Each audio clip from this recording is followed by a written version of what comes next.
I'm going to talk about the Sapir Whorf hypothesis, this theory that contains in itself two other theories. So first of all, I want to define the Sapir Whorf hypothesis, in which it states that language is the first door to look at the world. So when we talk about this theory, we can talk as well about the strong version that which is about here the linguistic determinism, and the weak version, which is about the linguistic relativity.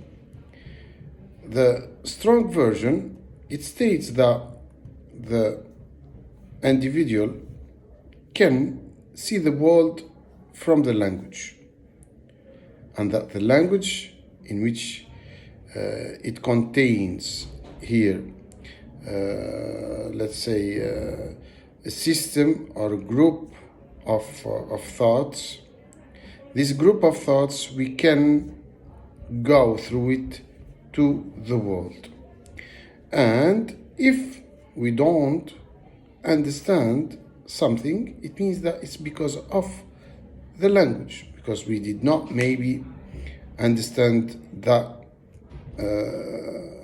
particular issue or topic or whatever at a certain time. So here, the first version, which is the linguistic determinism, it relates to the cognitive way in which we see the world. Our thoughts will determine the world. So the first part of this theory, which is the linguistic determinism, has occupied a certain time in which we can see, especially here, the half of the 20th century.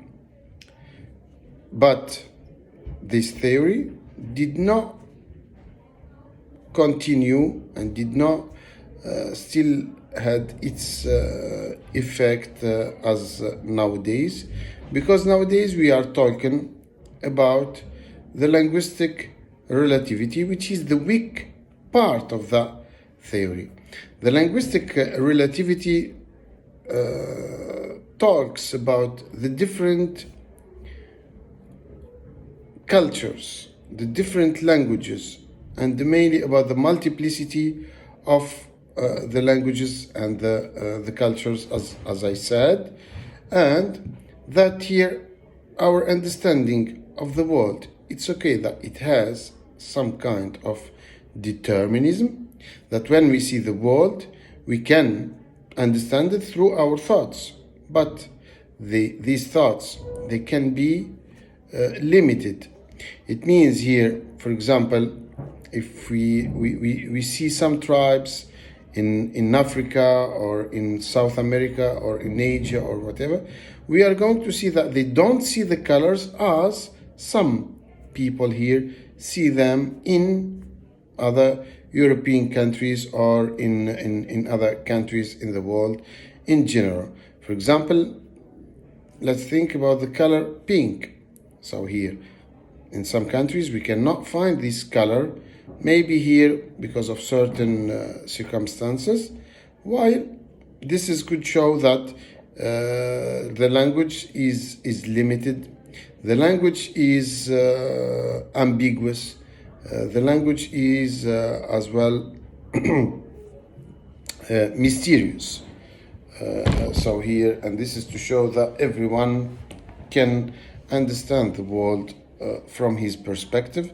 So maybe here the difference between the strong version, which is the linguistic determinism, and the weak version, which is the linguistic relativity, it is related to the transformation maybe from the center to the multiplicity, because everyone looks at the world from his own perspective, from his own language, and from his own culture. Thank you.